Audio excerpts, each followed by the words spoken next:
Ketua Tim Penggerak PKK Kota Makassar, Murni Jamaludin melakukan kunjungan ke Rumah Sakit Wahidin Sudirohusodo pada Rabu 6 November 2019 untuk membesuk salah satu korban kekerasan seksual remaja berusia 15 tahun yang kini mengalami depresi berat dan harus mendapatkan perawatan intensif serta pendampingan psikologi. Korban yang berinisial M berasal dari Kabupaten Bulukumba. Kini masih didampingi oleh Dinas Pemberdayaan Perempuan dan Perlindungan Anak Kota Makassar, baik untuk perawatan maupun pendampingan psikologi. Pemerintah Kota Makassar bertekad memberikan pelayanan terbaik untuk korban kekerasan yang ada di Kota Makassar.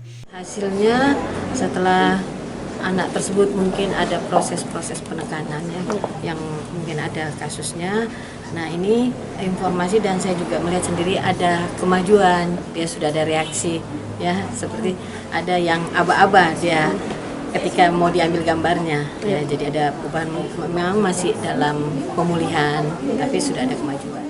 Menurut salah satu psikiater spesialis jiwa yang menangani korban menyatakan, kondisi M kini mulai membaik sejak dipindahkan dari RSUD Dayak ke RSU Wahidin, di mana M yang mengalami trauma berat kini mulai melakukan interaksi dengan orang-orang di sekitarnya. Sehingga pendampingan psikologi oleh psikiater terus dilakukan secara intensif agar lebih baik ke depannya.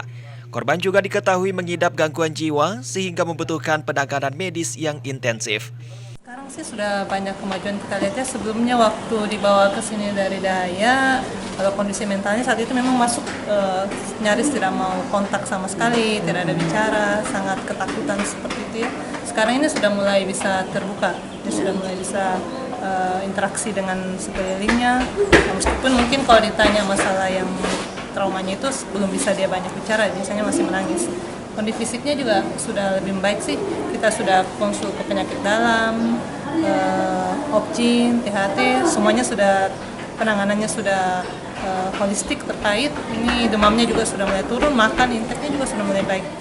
Pemerintah Kota Makassar masih terus mendampingi korban kekerasan seksual sambil menunggu tindak lanjut dari pemerintah Bulukumba untuk penanganan lanjutan, mulai dari pengobatan hingga pengembalian ke keluarga korban. Ira Fajar TV dan Fajar Radio melaporkan.